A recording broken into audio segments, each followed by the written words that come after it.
Hello students, welcome to ITI classes YouTube channel. और आज की इस वीडियो में हम जो है बात करेंगे आपका briefly introduction about hardwares and softwares. Last video में हमने बात की थी कंप्यूटर के इंट्रोडक्शन की। कंप्यूटर के जो आपकी इनपुट डिवाइसेस होती हैं, आउटपुट डिवाइसेस होती हैं, CPU एंड मेमोरी, और कंप्यूटर की फंक्शनिंग, कंप्यूटर के फंक्शनल कंपोनेंट्स की। आज की वीडियो हम स्टार्ट करते हैं हार्डवेयर्स और सॉफ्टवेयर्स के साथ। पर उससे पहले मैं आपको बता दूं कि ये सारी की सारी चीज़ें हम बस ब्रीफली डिस्कस कर रहे हैं, यानी कि हम उनके बारे में थोड़ा थोड़ा सा आइडिया ले रहे हैं और आप किस तरीके से डिफाइन कर सकते हो इन चीज़ों को अगर आपसे पूछी जाए तो उनके बारे में।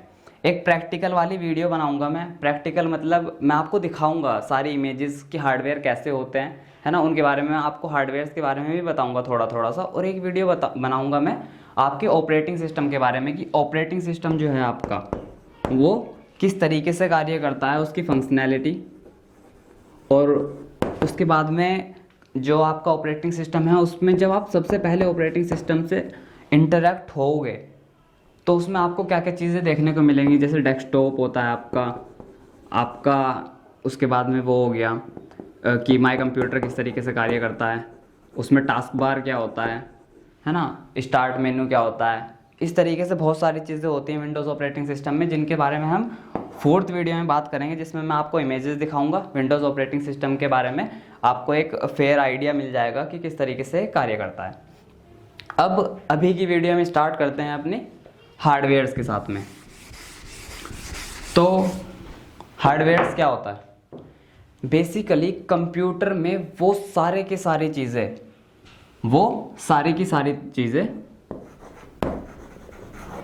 जिन्हें आप सुन सकते हैं, देख सकते हैं, फील कर सकते हैं और टच कर सकते हैं, वो सारी की सारी चीज़ें, फिर से रिपीट कर रहा हूँ मैं, हार्डवेयर्स क्या होते हैं? वो सारी की सारी चीज़ें, इक्विपमेंट्स जिन्हें आप टच कर सकते हैं, फील कर सकते हैं और जिन्हें आप देख सकते हैं, दैट कैन बी सीन। वो सारी की सारी डिवाइसेस आपकी हार्डवेयर होती है। तो any tangible part of a, part बोल देना, या तो कंपोनेंट भी बोल सकते हो। Any tangible component of a computer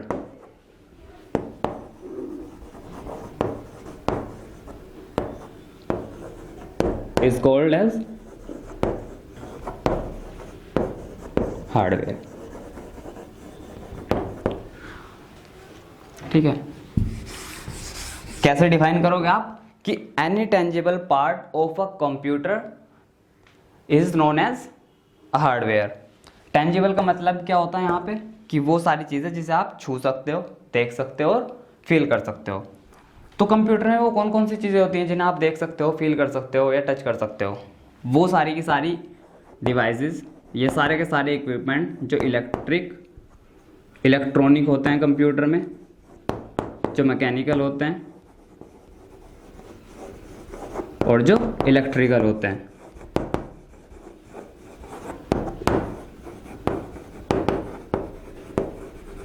ये सारे के सारे कलेक्ट होके हार्डवेयर्स बनाते हैं कंप्यूटर में। तो ये हुआ आपका हार्डवेयर के बारे में फॉर्मल डेफिनेशन।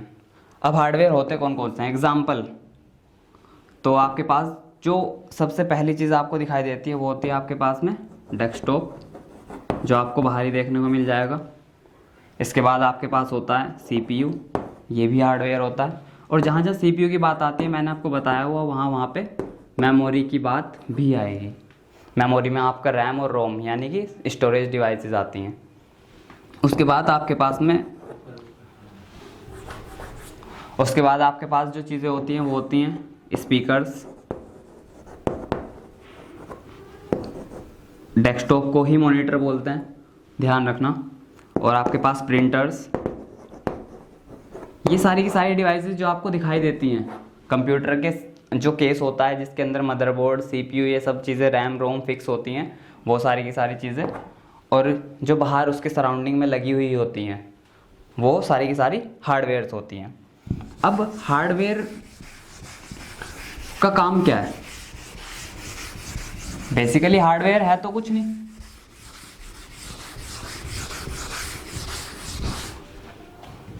हार्डवेयर बेसिकली एक वेल डिज़ाइंड मशीन है जब तक आप उससे काम न ले लो। तो उससे अलग हमारे पास एक टर्म है और पेरिफेरल्स। तो पेरिफेरल्स क्या होते हैं? पेरिफेरल्स भी हार्डवेयर ही होते हैं। पेरिफेरल्स भी हार्डवेयर ही होते हैं, वो सारे के सारे हार्डवेयर जो कंप्यूटर को घेरे रखते हैं आसपास से। कौन कौन सी चीज़ें आपको कंप्यूटर में देखने को मिल जाएगी?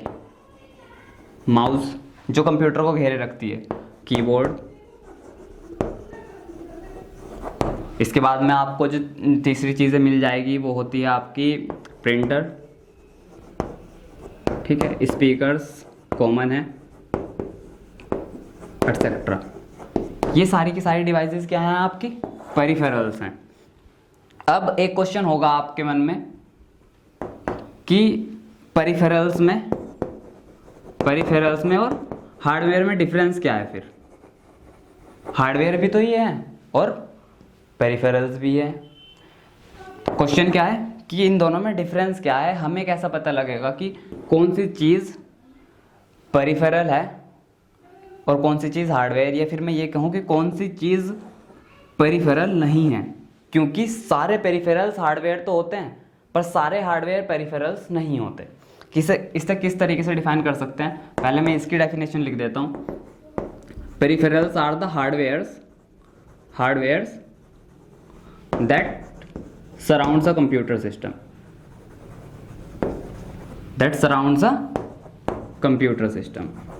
जो कंप्यूटर को घेरे रखते हैं।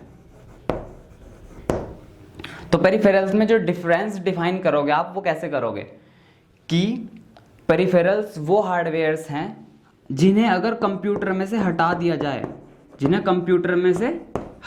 जाए तो कंप्यूटर काम करना बंद नहीं करेगा। अब सपोज दैट यहाँ पे देखो आप, ये पेरिफेरल्स है कीबोर्ड। अगर मैं कीबोर्ड को निकाल दूँ कंप्यूटर से, कंप्यूटर में मैं कीबोर्ड यूज़ नहीं कर रहा, तो क्या कंप्यूटर कार्य करना बंद कर देगा? नहीं करेगा। मैं ऑन स्क्रीन कीबोर्ड यूज़ कर लूँगा और माउस से इनपुट दे दूँगा।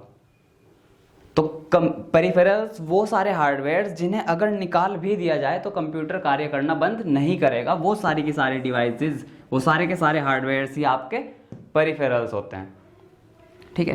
अब हार्डवेयर वो कौन सी डिवाइसेस हैं या फिर वो कौन से इक्विपमेंट्स हैं जिन्हें मैं निकाल दूँ और कंप्यूटर कार्य करना बंद कर देगा? तो वो सारे के सारे आपके हार्डवेयर होते ही हैं। अगर CPU में आपका क्या होता है? प्रोसेसर होता है, रैम होती है, मदरबोर्ड होता है ना, और इस तरीके से तमाम डिवाइसेस होती हैं। अगर मैं प्रोसेसर, रैम, मदरबोर्ड इनमें से एक भी चीज़ निकाल दूं, ठीक है, प्रोसेसर, रैम, मदरबोर्ड इनमें से एक भी चीज़ अगर निकाल दूं तो कंप्यूटर कार्य नहीं करेगा। और अगर कंप्यूटर कार्य नहीं करेगा तो फिर इसका मतलब ये है कि ये वो डिवाइसेस हैं जो कंप्यूटर को कार्य करने के लिए कैपेबल बनाती है और इनका होना मैंडेटरी है, यानी कि ज़रूरी है। तो ये सारी की सारी चीज़ें हार्डवेयर्स में काउंट की जाती है। तो आपको समझ आया पेरिफेरल्स और हार्डवेयर में डिफरेंस। अब आगे एक चीज़ है, मैं अभी लास्ट टाइम इससे पेरिफेरल्स को डिफाइन करने से पहले आपको एक चीज़ बता रहा था कि हार्डवेयर्स अपने आप में है क्या। अगर हार्डवेयर, सपोज दैट आपके पास हार्डवेयर है, कंप्यूटर को छोड़ के हम एक मशीन ले लेते हैं, जनरल मशीन। कि हार्डवेयर है क्या? सिंपली एक वेल डिज़ाइंड मशीन है जो काम लेने के लिए बनाई गई है। काम कैसे लेते हैं मशीन से? सपोज दैट आपके पास एक ड्रिलिंग मशीन है, ठीक है, जो क्या कहते हैं, वॉल में होल करने के लिए यूज़ करते हैं हम लोग, ड्रिल करने के लिए। तो आपके पास ड्रिल मशीन है। ड्रिल मशीन में क्या होता है? उसमें एक वायर होगी, ठीक है, वायरलेस भी होती है। उसमें आपने बटन को प्रेस किया और उसमें आगे से जो है ड्रिल बिट होती है जो आगे उसे वो बहुत तेज़ रोटेट करेगी एक बहुत अच्छे से डिसेंट से RPM के साथ, और उसे आप जो है वॉल में आगे इसे ऐसे इंसर्ट करोगे और दीवार में छेद हो जाएगा। इसके बाद वहाँ पे तो आसान था, सिर्फ आपने बटन दबा दिया और आपका काम हो गया। कंप्यूटर में आप किस तरीके से कार्य ले सकते हो हार्डवेयर से? आपको मैंने मदरबोर्ड दे दिया, डेस्कटॉप दे दिया, माउस दे दिया, कीबोर्ड दे दिया, मैंने आपको सब कुछ दे दिया, बट उसमें अब कुछ नहीं है, सिर्फ हार्डवेयर हैं। आप कैसे कंप्यूटर के साथ कम्युनिकेट करोगे? कैसे, कौन सा बटन दबाओगे कि कंप्यूटर आपको कार्य करके दे? कुछ सोच के बताओ मुझे। हो सकता है क्या ऐसा पॉसिबल है कि कंप्यूटर का आप उसी की भाषा में कम्युनिकेट करके उससे काम ले सको। कंप्यूटर को तो बाइनरी समझ आती है, कंप्यूटर को जो हमारी इलेक्ट्रिसिटी की लैंग्वेज है वो समझ में आती है, 0 1 यानी कि ऑन ऑफ, दो ही स्टेट होती हैं इलेक्ट्रिसिटी की, या तो वो ऑन होगा या तो ऑफ होगा। अब इस 0 1 से आप कंप्यूटर के साथ कैसे कम्युनिकेट कर सकते हो अगर आपको ये भाषा समझ में ही नहीं आती।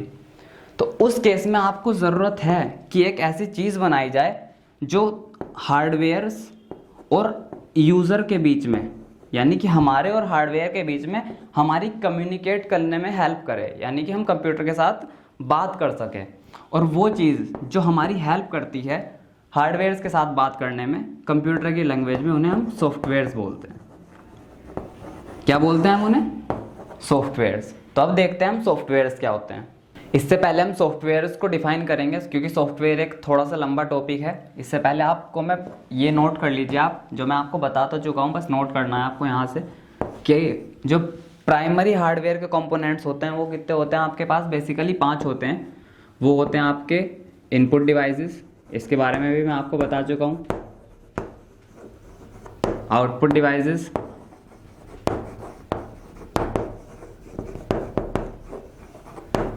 सीपीयू,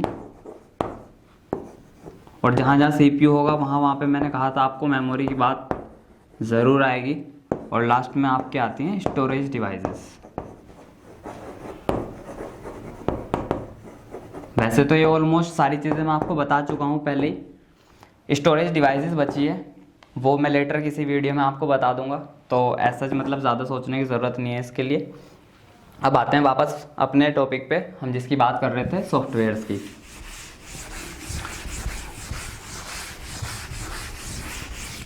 तो क्या होता है कंप्यूटर में एक सॉफ्टवेयर? मैंने अभी बताया आपको। सॉफ्टवेयर क्या होता है? जो कंप्यूटर में हार्डवेयर को रन करने के लिए, यानी कि उससे काम कराने के लिए हमारी मदद करता है, वही क्या होता है आपका सॉफ्टवेयर होता है। क्या होता है सॉफ्टवेयर? जो कंप्यूटर में हार्डवेयर्स होते हैं, यानी कि कंप्यूटर में जितनी भी सारी चीज़ें लगी हुई हैं उनको रन कराने में जो हमारी हेल्प करता है, वो सारे के सारे क्या होते हैं आपके सॉफ्टवेयर्स होते हैं। अब डिफाइन कैसे करोगे इसे? मैंने आपको बताया था सबसे स्टार्टिंग में कि कंप्यूटर कैसे कार्य करता है। हम उन्हें इंस्ट्रक्शन देते हैं। कंप्यूटर कैसे कार्य करता था? हम उसे इंस्ट्रक्शन देते थे, निर्देश देते थे कुछ, और उसके बाद हमें आउटपुट मिलता था। जैसे हम 2+3 को जोड़ रहे थे तब हमने फॉर्मल डेफिनेशन डिफाइन की थी कंप्यूटर की। और उस सेट ऑफ इंस्ट्रक्शंस को मैं क्या बोलता था, या फिर कंप्यूटर की लैंग्वेज में क्या बोलते हैं? प्रोग्राम। यानी कि निर्देशों का जो समूह होता है उसे हम प्रोग्राम कहते हैं। इसी तरीके से सेट ऑफ प्रोग्राम, यहाँ पे क्या हुआ, आपने पहले निर्देशों का समूह बनाया जिसे प्रोग्राम कह दिया गया। अब क्या हो रहा है, आपने प्रोग्राम्स का समूह बना लिया और सेट ऑफ प्रोग्राम्स को ही सॉफ्टवेयर का नाम दिया गया। तो आपका सॉफ्टवेयर क्या होता है? सेट ऑफ प्रोग्राम, ठीक है, या तो सेट ऑफ प्रोग्राम या set of programs that, set of programs that governs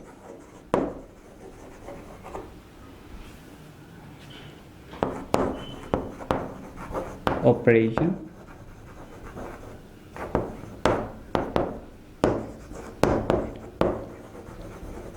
in a computer system। तो फॉर्मल डेफिनेशन तो आपकी ये हो गई। ये है कुछ नहीं, वही चीज़ है जो मैंने आपको बताया, बस फॉर्मली डिफाइन कर दिया गया कि प्रोग्राम्स का वो समूह जो कंप्यूटर में सारे के सारे ऑपरेशंस करने में हमारी हेल्प करता है या फिर उन्हें कंट्रोल करता है, वो सारी की सारी चीज़ों या फिर उस सेट ऑफ प्रोग्राम को हम क्या कहते हैं? सॉफ्टवेयर कहते हैं। सॉफ्टवेयर अब आपके 3 प्रकार के होते हैं जो आपके सिलेबस में हैं। वो है फर्स्ट आपका ऑपरेटिंग सिस्टम, ठीक है, ऑपरेटिंग सिस्टम सॉफ्टवेयर बोल देते हैं। इसके बाद आपका है लैंग्वेज प्रोसेसर्स,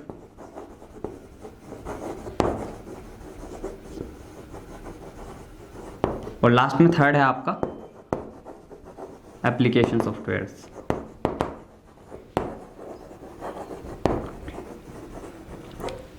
इस पर्टिकुलर टॉपिक के बारे में तो आपको डिटेल में बताया जाएगा बाद में भी, और अभी भी हम इतना तो इसके बारे में पढ़ेंगे ही कि जो कॉपी में लिखना होता है और आपको पढ़ना होता है। बाकी सब चीज़ें जो होती हैं वो आपके सीखने के लिए हैं। लैंग्वेज प्रोसीजर क्योंकि बहुत ज़्यादा दिया हुआ नहीं है आपके बारे में, तो हम सिर्फ ये बात कर लेंगे कि आप इसे डिफाइन कर सको कि ये होता क्या है। और एप्लीकेशन सॉफ्टवेयर बहुत ही जनरल है, ये आपको वैसे भी पता है, बस अभी आप अवेयर नहीं हो। जब इसके बारे में हम डिस्कस कर लेंगे तो आपको पता लग जाएगा कि ये है क्या। तो क्या हुआ आपका सॉफ्टवेयर? वो सेट ऑफ प्रोग्राम जो कंप्यूटर में हार्डवेयर को रन करने में हमारी मदद करता है या उसे फिर कंट्रोल करता है, वो सारे के सारी चीज़ें सॉफ्टवेयर होती हैं। और सॉफ्टवेयर में सबसे पहली चीज़ है आपके पास में operating system. Operating system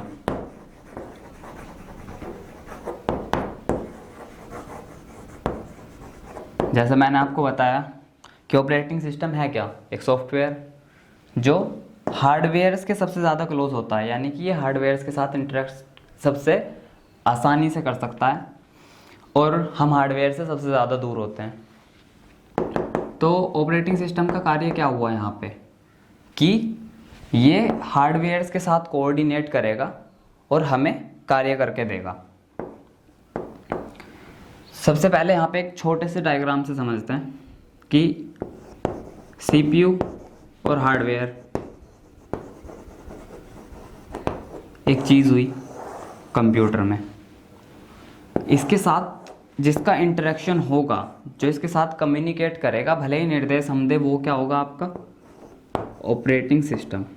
operating system interact करता है सीपीयू और हार्डवेयर के साथ। ऑपरेटिंग सिस्टम जो है हार्डवेयर और सीपीयू के साथ इंटरेक्ट कर रहा है, और हम ऑपरेटिंग सिस्टम से इंटरेक्ट कर सकते हैं एप्लीकेशन सॉफ्टवेयर यूज़ करके। एप्लीकेशन सॉफ्टवेयर यूज़ करके। उसके बाद हम आते हैं एंड कंज्यूमर यूजर्स, वो इंटरेक्ट करते हैं एप्लीकेशन सॉफ्टवेयर के साथ। अब यहाँ पे ध्यान से देखेंगे क्या हो रहा है। हम यूज़र हो गए, यूज़र ने इंटरेक्ट किया एप्लीकेशन सॉफ्टवेयर्स के साथ, और एप्लीकेशन सॉफ्टवेयर्स ने इंटरेक्ट किया ऑपरेटिंग सिस्टम के साथ, और ऑपरेटिंग सिस्टम ने इंटरेक्ट किया सीपीयू और हार्डवेयर के साथ, और उसके बाद फिर वापस हमें यहाँ पे जो भी कैलकुलेशंस हुई वो हुई, और इस तरीके से ऊपर को आते आते यहाँ पे हमें रिजल्ट दिखा दिया वापस यूज़र को। अब एग्जाम्पल लेके देखते हैं यहाँ पे एक कि क्या हो क्या रहा है। यहाँ पे हमने क्या किया, सपोज दैट मुझे क्या करना है, मुझे एक सॉन्ग प्ले करना है, मुझे एक कंप्यूटर में एक सॉन्ग प्ले करना है, एक सॉन्ग प्ले करना है। तो सॉन्ग प्ले करने के लिए मेरे पास एक सॉफ्टवेयर की ज़रूरत है। मुझे एक सॉफ्टवेयर की एप्लीकेशन सॉफ्टवेयर होता है, जो कि एप्लीकेशन सॉफ्टवेयर का इस्तेमाल करके मैं क्या कर सकता हूँ, मैं एक सॉन्ग प्ले कर सकता हूँ। सब कंप्यूटर में जितने भी म्यूज़िक प्लेयर हैं, ठीक है, MX प्लेयर, आपने ज़्यादातर लोगों को, जिन लोगों ने एंड्रॉयड यूज़ किया उन्हें पता होगा MX प्लेयर क्या है। एक म्यूज़िक को प्ले करने के लिए एक सॉफ्टवेयर है जो एंड्रॉयड में आप इंस्टॉल करते हैं, और उसके बाद उसकी हेल्प से किसी म्यूज़िक को प्ले कर सकते हैं। तो वो क्या है आपका? एप्लीकेशन सॉफ्टवेयर है।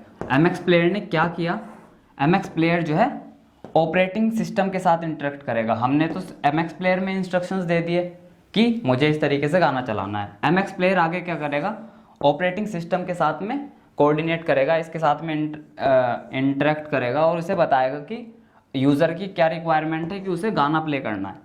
ऑपरेटिंग सिस्टम फिर फर्दर कार्य करेगा और हार्डवेयर्स के साथ पास जाएगा, क्योंकि हार्डवेयर्स के बिना तो कुछ होगा ही नहीं।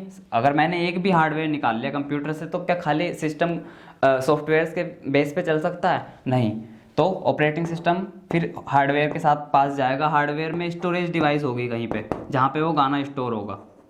स्टोरेज डिवाइसेस का क्या काम होता है?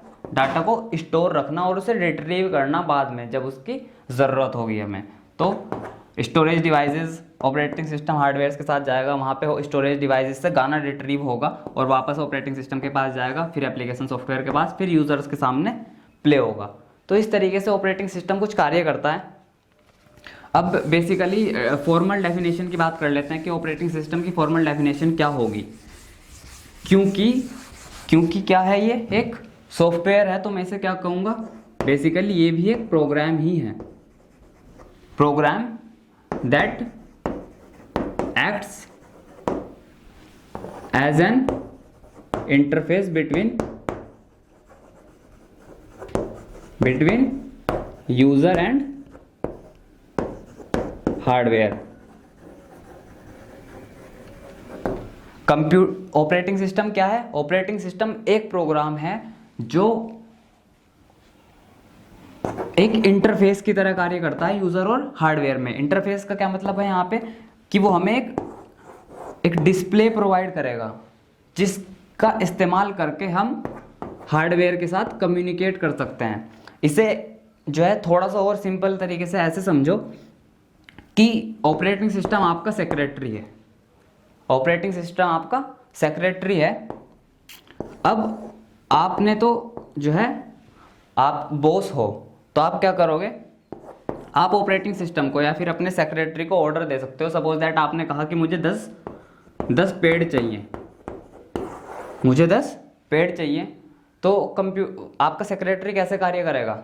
आपको तो सिर्फ ऑर्डर देना है कि मुझे 10 पेड़ चाहिए। सेक्रेटरी का काम क्या हुआ कि कौन सी नर्सरी से पेड़ आएंगे, है ना, कौन सा ट्रांसपोर्टेशन आपका सेक्रेटरी यूज़ करेगा और कितने पैसे देने हैं और क्या करना है, जैसे भी होगा सब कुछ सेक्रेटरी डिसाइड करेगा। आपको तो बस पेड़ से मतलब है। यहाँ पे ऐसे ही ऑपरेटिंग सिस्टम कर रहा है। आपने तो क्या किया, बस कंप्यूटर को निर्देश दे दिए कि मुझे तो ये कार्य चाहिए अपना होने के बाद, या जैसे भी। ऑपरेटिंग सिस्टम सब कुछ डिसाइड करेगा कि मुझे कौन से हार्डवेयर के साथ इंटरेक्ट करना है, कौन सी स्टोरेज डिवाइस की कहाँ कौन सी मेमोरी में ये चीज़ पड़ी हुई है, उसे रिट्रीव करना है। सारा का सारा काम जो है ऑपरेटिंग सिस्टम करेगा। आप तो इसके बॉस हो, आपको तो सिर्फ इसे बताना है। ऑपरेटिंग सिस्टम के 4 फंक्शंस होते हैं बेसिकली। कौन कौन से हैं वो यहाँ पे आप देख लो। सबसे पहला इसका फंक्शन होता है कि it interacts with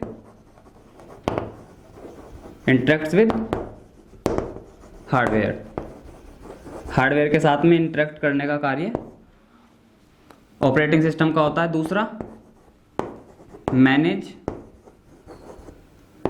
and run hardwares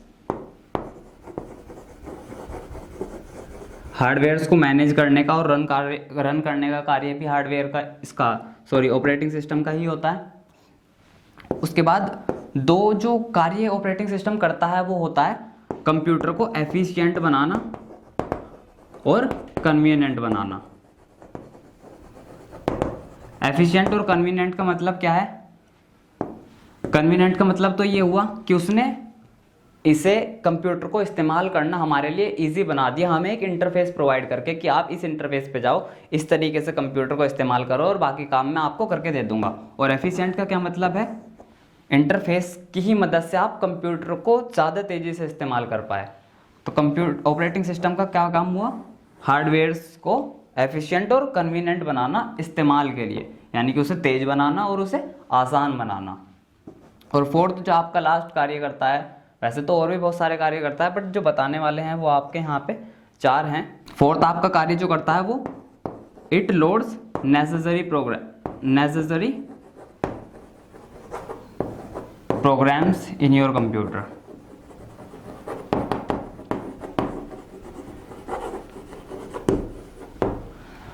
necessary programs, computer को चलने के लिए जो बहुत ही ज़्यादा ज़रूरी प्रोग्राम्स हैं जिनके बिना कंप्यूटर कार्य नहीं कर सकता, वो सारे के सारे प्रोग्राम्स जो है कंप्यूटर लोड करता है ऑपरेटिंग सिस्टम लोड करता है कंप्यूटर की मेमोरी में।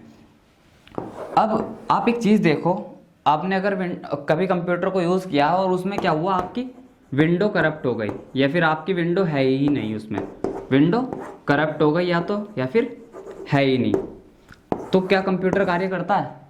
कंप्यूटर पे या तो आपको ब्लू स्क्रीन आ जाएगी या तो फिर वो ऑन हो रहा होगा, बंद हो जाएगा, या फिर बीच में से बंद हो जाएगा।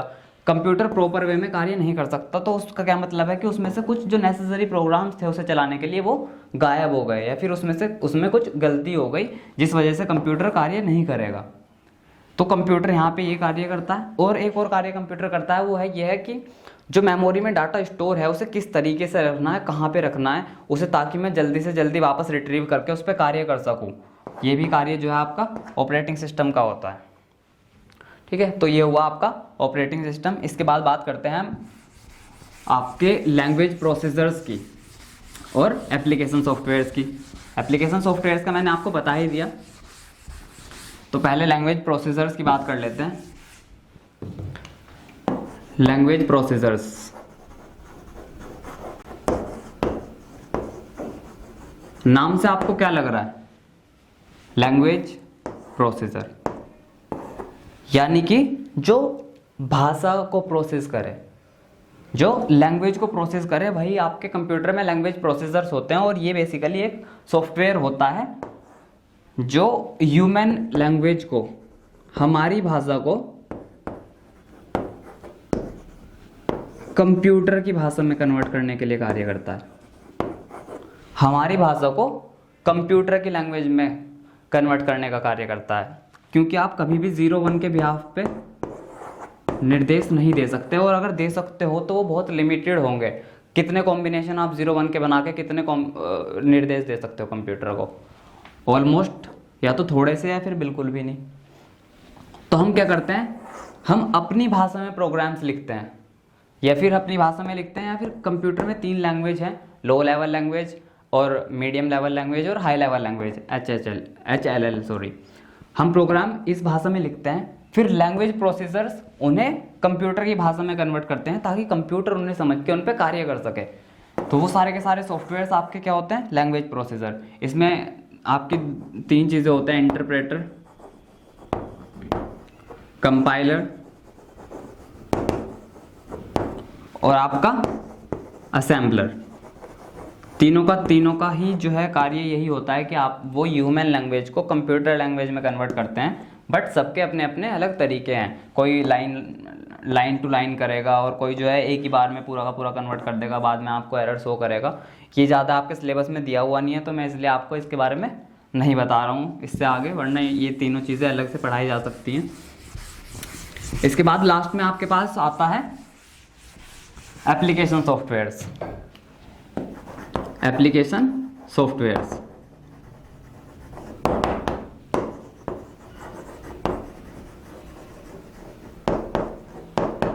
ये ज़रूरी सॉफ्टवेयर्स नहीं होते कंप्यूटर के लिए।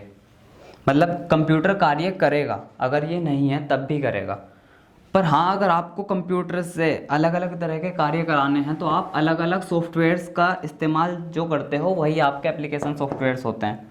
फिर से रिपीट कर रहा हूँ, कंप्यूटर में अलग अलग कार्य को कराने के लिए जिन सॉफ्टवेयर्स का आप इस्तेमाल करते हो वो आपके एप्लीकेशन सॉफ्टवेयर होते हैं। सपोज दैट एक सॉफ्टवेयर है, एक कंप्यूटर है जो रेलवे स्टेशन पे है, और एक कंप्यूटर है जो बैंक में है।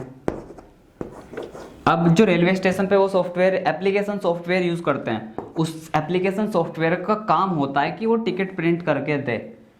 पर जो बैंक में इस्तेमाल होता है एप्लीकेशन सॉफ्टवेयर, उसका काम सिर्फ ट्रांजैक्शन मेंटेन करने का होता है। फिनेकल करके कोई सॉफ्टवेयर होता है बेसिकली बैंक में, जो ज़्यादातर बैंक में इस्तेमाल किया जाता है, और इसका मुझे भी नहीं पता। तो आपको एक चीज़ ध्यान रखनी है कि जो इसका एप्लीकेशन सॉफ्टवेयर होगा टिकट प्रिंट करने का, जो इसका एप्लीकेशन सॉफ्टवेयर होगा जिसका काम सिर्फ टिकट प्रिंट करने का है, वो आपको ट्रांजैक्शंस करके नहीं दे सकता। वो आपको ट्रांजैक्शंस करके नहीं दे सकता। तब आपको रिक्वायरमेंट होती है किस चीज़ की, कि डेडिकेटेड एप्लीकेशन सॉफ्टवेयर्स बनाए जाएं। यहाँ पे एप्लीकेशन सॉफ्टवेयर इस कंप्यूटर में इंस्टॉल है जो सिर्फ आपको टिकट प्रिंट करके देगा। यहाँ पे दूसरा एप्लीकेशन सॉफ्टवेयर होगा, यानी कि एक अलग से प्रोग्राम बनाया गया जो एक स्पेसिफिक टास्क करने के लिए सक्षम है, एक स्पेसिफिक टास्क करने के लिए कैपेबल है। उन सबको हम एप्लीकेशन सॉफ्टवेयर बोलते हैं। तो एप्लीकेशन सॉफ्टवेयर्स अपने आप में 2 प्रकार के होते हैं। एक होते हैं कॉमन एप्लीकेशन सॉफ्टवेयर्स, और एक होते हैं कस्टमाइज्ड एप्लीकेशन सॉफ्टवेयर्स। दोनों में डिफरेंस क्या होता है? कॉमन नाम से पता लग रहा होगा आपको, जैसे MX प्लेयर एक सॉफ्टवेयर है, और MX प्लेयर छोड़ दो, कंप्यूटर का बात कर लेते हैं। कंप्यूटर में पेंट एक सॉफ्टवेयर है, पेंट, वो सबके लिए सेम है, उसे सब इस्तेमाल कर सकते हैं अपने कंप्यूटर पे। सब क्या कर सकते हैं उससे? कुछ छोटे मोटे ग्राफिक्स बना सकते हैं। पर कुछ ऐसे सॉफ्टवेयर्स भी हैं, एडोबी के भी कुछ सॉफ्टवेयर्स हैं जो सभी लोग इस्तेमाल कर सकते हैं, बट सब करते नहीं हैं। और सपोज दैट मेरी एक शॉप है और मुझे क्या करना है, उस शॉप पे अपना खाता मेंटेन करना है, अपना सारा का सारा अकाउंट मेंटेन करना है। तो उस केस में मैं क्या करूँगा, मैं अपना एक अलग सॉफ्टवेयर, अपना एक अलग प्रोग्राम बनाऊँगा जो सिर्फ मेरी दुकान के हिसाब से काम करेगी। कितनी इन्वेंटरी बची है मेरे पास, कितना सामान बिक गया, कितनी यूनिट सोल हुई, कितने रुपए की, कितना प्रॉफिट, कितना लॉस, सब कुछ उस सॉफ्टवेयर को, उस एप्लीकेशन सॉफ्टवेयर को हम बोलते हैं कस्टमाइज्ड एप्लीकेशन सॉफ्टवेयर, यानी कि जो एक ही कार्य करने के लिए बनाया गया था और जो सिर्फ मेरे कंप्यूटर में मेरे लिए कार्य करेगा। इस तरह के सॉफ्टवेयर्स होते हैं आपके कस्टमाइज्ड एप्लीकेशन सॉफ्टवेयर, और कॉमन आपको पता है जिन्हें हम हर कंप्यूटर में इस्तेमाल कर सकते हैं। तो ये हुआ आपका सॉफ्टवेयर्स के बारे में। अब हम जनरल बात करते हैं कंप्यूटर की लिमिटेशंस और कंप्यूटर के एप्लीकेशंस और कंप्यूटर के एडवांटेजेस की, और उसके बाद ये वाली वीडियो हम यहीं पे कंप्लीट कर देंगे। तो स्टार्ट करते हैं अब आपका एडवांटेजेस ऑफ कंप्यूटर से। एडवांटेजेस ऑफ कंप्यूटर क्या होता है, कंप्यूटर के लाभ। कंप्यूटर के वैसे तो बहुत सारे लाभ हैं, आपके सिलेबस में कुछ 10 और या 11 दिए हुए हैं। वो हैं, पहला जिसमें आपका सबसे पहला स्पीड। तो जब हमने इंट्रोडक्शन की बात की थी कंप्यूटर के पहले पार्ट में, इससे पिछली वाली वीडियो में, तो हमने इंट्रोडक्शन में ही मैंने आपको बताया था कि कंप्यूटर सक्षम होता है, कैपेबल होता है हम इंसानों से लाखों गुना तेजी से कार्य करने पे।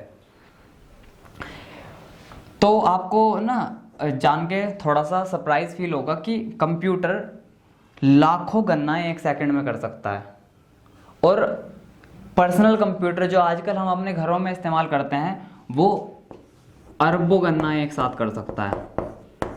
अरबों गणनाएं मतलब आप एक बार इमेजिन करो कि मैं 2 + 3 = अगर 5 कर रहा हूँ तो ये सिर्फ एक गणना है, यानी कि सिर्फ एक कैलकुलेशन है। अगर मैं ऐसी अरबों करूं तो मुझे कितना टाइम लगेगा, मुझे तो पूरा दिन लग जाएगा शायद, या फिर ज़्यादा भी लग जाए। बट कंप्यूटर अरबों गणनाएं कितनी देर में कर रहा है, सिर्फ 1 सेकंड में।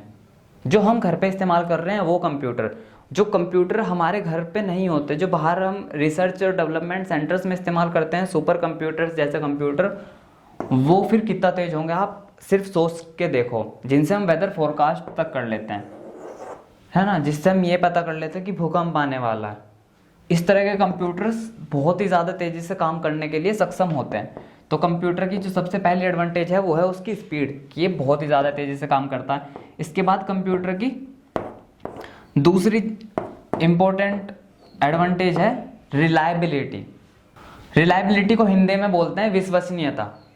नाम से लग रहा होगा आपको विश्वसनीयता, यानी कि एक ऐसा यंत्र जिस पे विश्वास किया जा सकता है। विश्वास किस टर्म्स में, विश्वास का यहाँ पे किस चीज़ को लेके बात हो रही है, विश्वास को लेके यहाँ पे हो रही है आपकी गणनाओं का आने वाला जो रिजल्ट है, जो आउटपुट है उसको लेके। यानी कि ऐसा ज़रूर हो सकता है कि हमने अगर कैलकुलेशंस की तो वो गलत हो जाए, पर कंप्यूटर के साथ ऐसा नहीं है। जब तक आप उसे निर्देश गलत नहीं दोगे, इंस्ट्रक्शंस गलत नहीं दोगे या फिर इनपुट गलत नहीं दोगे, तब तक जो आपका रिजल्ट मिलेगा वो हमेशा ही 100% सही होगा, यानी कि 100% राइट होगा। इस चीज़ को हमने इंट्रोडक्शन में भी बताया था कि एक टर्म होती है आपके पास GIGO, garbage in garbage out. इसका क्या मतलब था कि अगर आपने इनपुट गलत दिया तो ही आउटपुट गलत होगा, वरना आउटपुट गलत नहीं होगा। तो रिलायबिलिटी क्या होती है, विश्वसनीयता। कंप्यूटर की दूसरी प्रॉपर्टी, दूसरी एडवांटेज है कि कंप्यूटर पे विश्वास किया जा सकता है, ये 100% सही परिणाम देने वाली डिवाइस है। तीसरी है आपकी वर्सेटिलिटी। इसे हम क्या बोलते हैं, विविधता।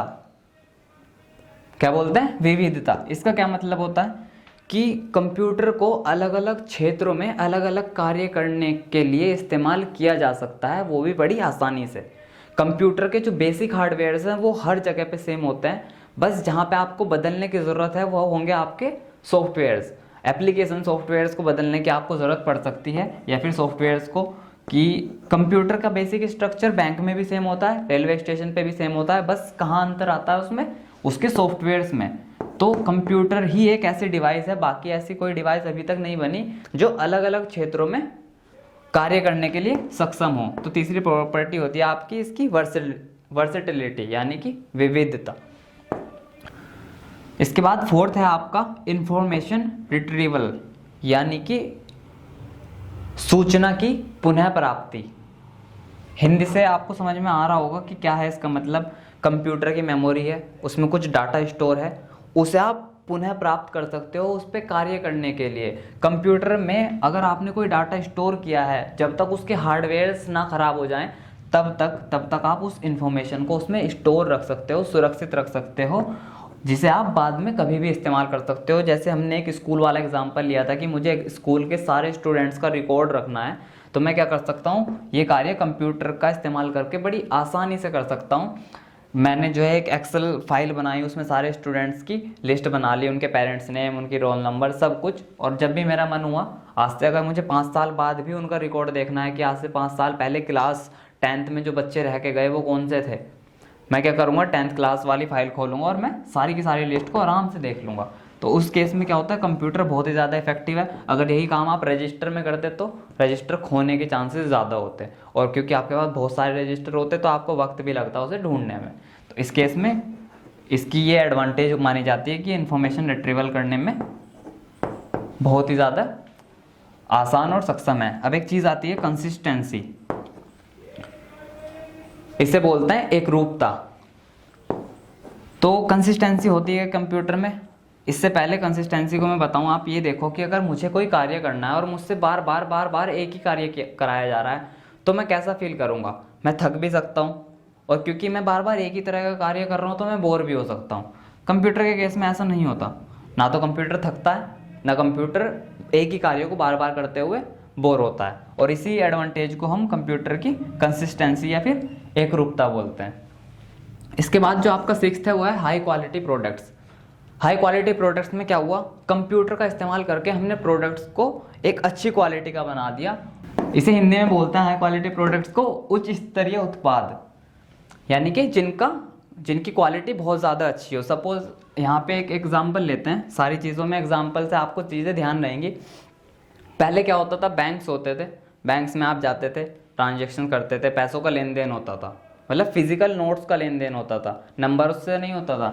अब क्या होता है, हमने बैंकिंग को कंप्यूटर की मदद से इतना अच्छा बना दिया कि अब आपको ब्रांच में जाने की ज़रूरत नहीं है। ठीक है, अगर मोबाइल फ़ोन नहीं यूज़ करना आता, हम तो एटीएम से निकाल सकते हैं पैसे। हमने एटीएम्स डेवलप कर लिए, और एटीएम डेवलप करने के बाद हमने उन्हें अपने बैंकों से जोड़ लिया, और फिर हमें कार्ड मिल गया जिससे हम आसानी से ट्रांजैक्शन कर सकते थे। और इससे भी आसान अब ये हो गया कि एक नई चीज़ इंट्रोड्यूस हुई, भीम यूपीआई करके एक आईडी इंट्रोड्यूस की गई, जिससे अब आपको घर पे ही फ़ोन में आपके इंटरनेट कनेक्शन होना चाहिए, आप एक पिन बनाओगे अपनी, और उसके थ्रू आप जो है ट्रांजैक्शंस एटीएम तक भी ना जाए, घर पे ही कर सकते हो। प्रोडक्टिविटी इंक्रीजेज, यानी कि उत्पादकता में वृद्धि। उत्पादकता में वृद्धि किस तरीके से हेल्पफुल है, कंप्यूटर किस तरीके से हमारी मदद करता है। सपोज दैट आपके पास या आपके यहाँ पे एक कार मैन्युफैक्चरिंग कंपनी है जो कार बनाती है।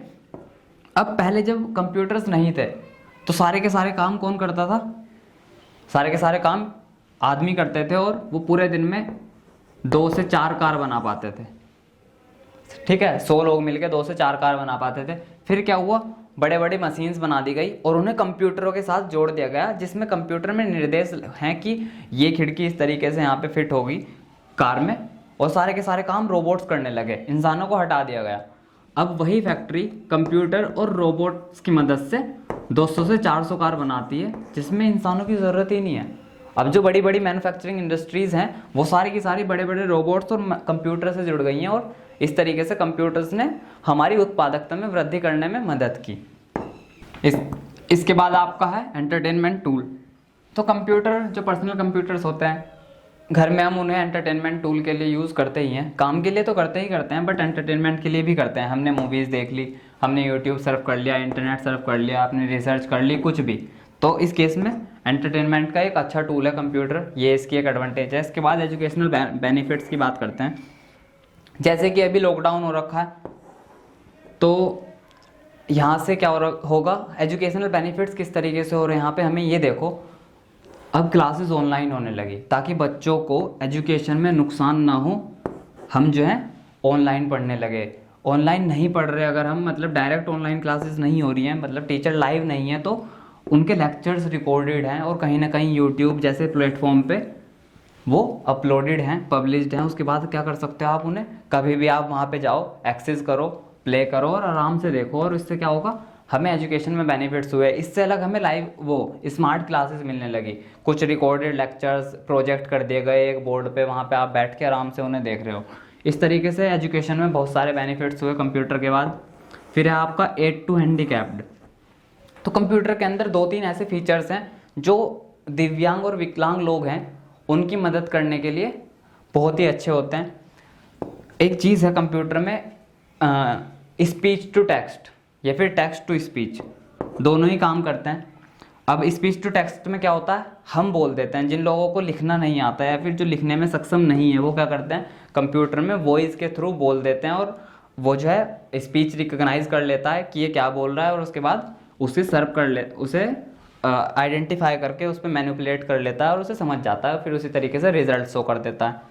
दूसरा केस क्या है आपके पास, टेक्स्ट टू स्पीच, कि मुझे एक वेब पेज पढ़ना है बट मुझे ब्लाइंडनेस की प्रॉब्लम है, अगर मैं सपोज दैट मैं रात में नहीं पढ़ सकता, तो उस केस में क्या होगा, मैं उसे वहाँ पे एक बटन होता है कि वो जो वेब पेज पे पूरी की पूरी चीज़ लिखी हुई है वो मुझे बोल के सुना देगा। तो उस केस में जो लोग आंखों से नहीं पढ़ सकते वो कानों से उसे आराम से पढ़ सकते हैं। इस तरीके से कंप्यूटर बड़ा हेल्पफुल है हैंडीकैप्ड लोगों के लिए। इसके बाद है बेटर एम्प्लॉयमेंट। तो बेटर एम्प्लॉयमेंट का क्या मतलब है यहाँ पे, वैसे तो ये हुआ कि कंप्यूटर इंट्रोड्यूस होने के बाद एम्प्लॉयमेंट घटा है, बट बेटर का यहाँ पे क्या मतलब है, पहले आपको एम्प्लॉयमेंट कहाँ पे मिलता था, आप जो है अपने लोकल में ढूंढ सकते थे या फिर आप किसी हाई प्रोफाइल सिटी में चले जाते थे, दिल्ली पुणे बेंगलुरु ऐसे जैसे शहरों में, और आप जो है शहरों में जाके एम्प्लॉयमेंट ढूंढते थे, आपको जॉब मिल जाए। पर कंप्यूटर और इंटरनेट इंट्रोड्यूस होने के बाद क्या हो रहा है कि आप एक जगह तक सीमित नहीं हो, आप लिमिटेड नहीं हो कि मैं सिर्फ यहीं पे काम करूँगा, मैं यूएसए में भी काम कर सकता हूँ इंडिया में रह के। ठीक है, फ्रीलांसिंग में क्या होता है, बहुत सारे आप प्रोजेक्ट्स पे काम कर सकते हो जो किसी भी देश से बिलोंग करते हो, XYZ, और इस तरीके से क्या हुआ, एम्प्लॉयमेंट थोड़ा सा बेटर हो गया कि आप जो है ब्लॉगिंग कर सकते थे और आप जो है यूट्यूब भी कर सकते हो। ऐसी बहुत सारी चीज़ें हुई जो पहले थी ही नहीं कंप्यूटर के इंट्रोड्यूस होने से पहले। उस केस में बेटर एम्प्लॉयमेंट में हमारी हेल्प हुई। तो इसके बाद आपका आता है एप्लीकेशंस ऑफ कंप्यूटर, यानी कंप्यूटर किस किस जगह पे इस्तेमाल किया जाता है। तो ये लगभग मैं सारी चीज़ें आपको बता चुका हूँ। एजुकेशन में हमने इस्तेमाल किया था, ट्रेड यानी कि बिजनेस, ठीक है, बिजनेस में आपका कंप्यूटर का इस्तेमाल होता है। मेडिकल में देखा होगा आपने, जब क्या कहते हैं किसी पेशेंट का इलाज हो रहा है, ICU वगैरह में वो भर्ती होता है, उससे कुछ पाइप्स जोड़ने के बाद उसे एक कंप्यूटर में कनेक्ट कर दिया जाता है जिसमें कुछ वेव्स चल रही होती हैं, जिससे पता लगता है, मतलब डॉक्टर्स इससे इंस्पेक्ट करते हैं कि पेशेंट की हालत कैसी है। तो मेडिकल में वहाँ यूज़ होता है। एंटरटेनमेंट का मैंने अभी बताया आपको। तो जैसे रिसर्च एंड डेवलपमेंट सेंटर होते हैं जो आपके, जैसे इसरो इंडिया में है, ऐसे ही नासा है एक बाहर। तो वो जो रिसर्च एंड डेवलपमेंट सेंटर होते हैं वो वेदर फोरकास्ट करते हैं, स्पेस में स्टडीज़ करते हैं, दूसरे प्लेनेट को पढ़ते हैं, यूनिवर्स में बाकी चीज़ों को पढ़ते हैं। तो उस केस में जो बहुत ही अच्छे एडवांस कंप्यूटर हैं हमारे पास, वो सारे के सारे रिसर्च वर्क में इस्तेमाल किए जाते हैं। इसके बाद आपका एस्ट्रोलॉजी आता है, जो आपके ज्योतिष होते हैं, जिसमें आप कुंडली वगैरह मैच करते हो, वो भी अब आजकल जो है कंप्यूटर के इस्तेमाल से करने लगे हैं। पहले तो वो बड़ा सा चिट्ठा खोल लेते थे, पर अब वो चिट्ठा जो है हमने सॉफ्टवेयर्स में कन्वर्ट कर दिया है और सॉफ्टवेयर्स की मदद से हम इसका इस्तेमाल करने लगे हैं। ठीक है, सारे ग्रह नक्षत्र सब इसी में पढ़ने लगे लोग कंप्यूटर में। इंटरनेट नॉर्मली हम सर्फ करते ही हैं, तो वहाँ कंप्यूटर का इस्तेमाल है। बैंक्स में है, ये भी आपको पता है। इसके बाद हम जो है गवर्नमेंट कंप्यूटर्स का यूज़ करती है, और इलेक्ट्रिसिटी बिल वगैरह पे करने के लिए हम कंप्यूटर का यूज़ करते हैं। और भी बहुत सारी जगह हैं जहाँ पे हम कंप्यूटर का यूज़ करते हैं, वो आप खुद सोच सकते हो। यहाँ पे आपके सिलेबस में ये थे तो मैंने आपको बता दिया। तो इसके बाद इस वीडियो के लास्ट में मैं जो आपको बताने वाला हूँ वो है लिमिटेशंस ऑफ कंप्यूटर, यानी कि कंप्यूटर के क्या क्या नुकसान हो सकते हैं या फिर होते हैं। सबसे पहला कंप्यूटर का जो डिसएडवांटेज है, नुकसान है, वो है lack of decision making power. यानी कि जहाँ पे सोचने की बात आएगी कि हमें एक प्लान करना है तैयार, और उसके बाद हमें उस पर सोचना है बैठ के, या फिर ब्रेन स्टॉर्मिंग करनी है, वहाँ पे कंप्यूटर फेल हो जाता है। कंप्यूटर सोचने के लिए सक्षम नहीं है, ना तो वो सोच सकता, ना वो खुद से डिसीजन ले सकता कुछ। तो सबसे पहले डिसएडवांटेज ये हुई। दूसरा, मैंने बताया था आपको, इसका IQ 0 होता है, यानी कि खुद ये कुछ कार्य करता ही नहीं जब तक आप इसे इंस्ट्रक्शंस नहीं दोगे। थर्ड है आपका hard to program and expensive to upgrade. इसका क्या मतलब है, क्योंकि कंप्यूटर को जो भाषा आती है वो अलग है और हमें जो भाषा आती है अलग है, इसलिए हमें एक तीसरी भाषा की ज़रूरत होती है जो कंप्यूटर और हमारे बीच में कम्युनिकेट करने में हमारी हेल्प करे। उस भाषा को सीखना भी इतना आसान नहीं है, ठीक है। उसके लिए आपको प्रोग्रामिंग आनी चाहिए, तब आप कंप्यूटर के साथ कम्युनिकेट करके कुछ नई चीज़ें बना सकते हो। इसके बाद एक्सपेंसिव टू अपग्रेड। कंप्यूटर बहुत जल्दी आउटडेटेड हो जाते हैं, जैसे नए नए सॉफ्टवेयर्स आते हैं और नई नई चीज़ें इंट्रोड्यूस होती हैं कंप्यूटर इंडस्ट्री में। उसके बाद कंप्यूटर क्योंकि एक महंगा डिवाइस है तो फिर हमें अपग्रेड करने की ज़रूरत पड़ती है कंप्यूटर को, उस केस में हमें ये महंगा पड़ता है। इसके बाद लास्ट फोर्थ पॉइंट है आपका सेकंड लास्ट, हैकिंग।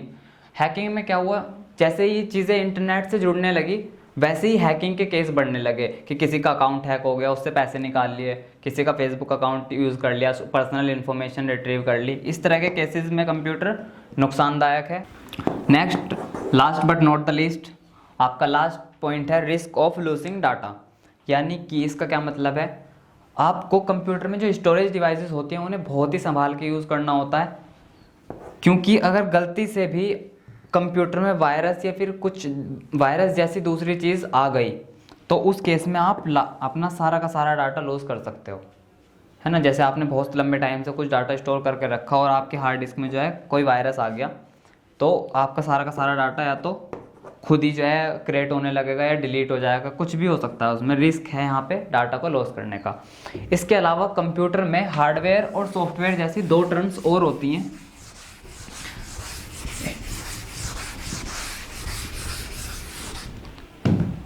एक होती है आपकी फर्मवेयर